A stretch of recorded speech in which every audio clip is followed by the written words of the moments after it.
Welcome to this shortwave radio channel, and I got back my good old Kenwood R-5000 receiver, which is now back in the collection of radios. It's interesting because I've been tuning it for the past few days quite a lot, and having some fun.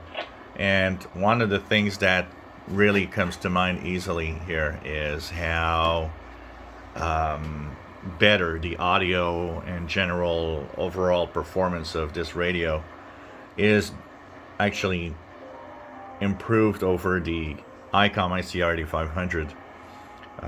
It is a much better radio in terms of especially of the audio. The audio harshness of the ICOM ICRD500 is a little hard on the ears from time to time.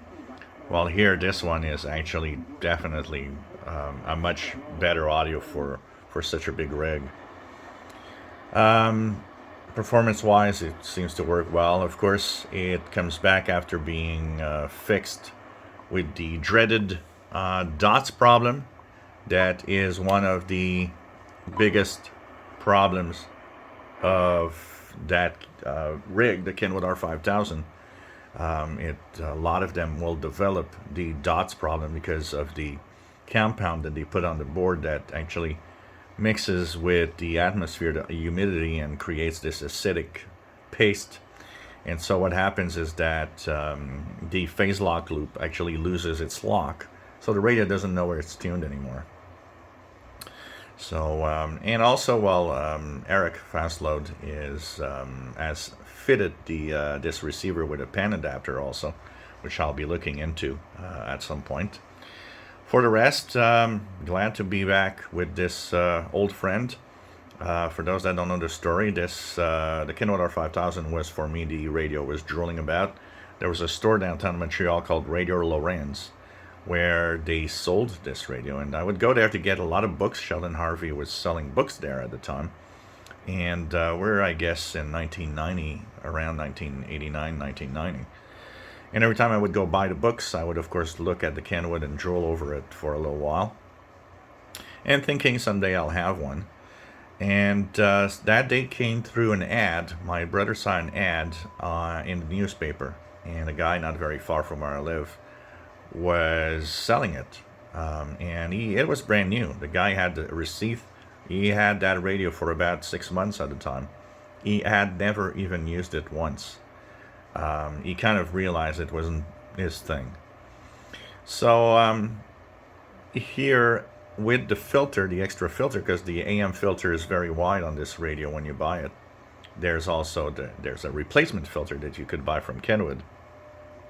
And I remember calculating the both of the radio and the filters in taxes and everything would make this radio about 1,650 Canadian dollars at the time.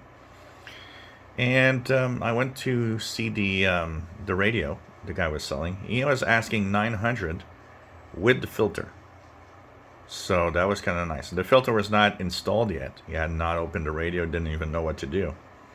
So I tested out, and I kind of bluffed a little bit. I told the guy I got 800 on me.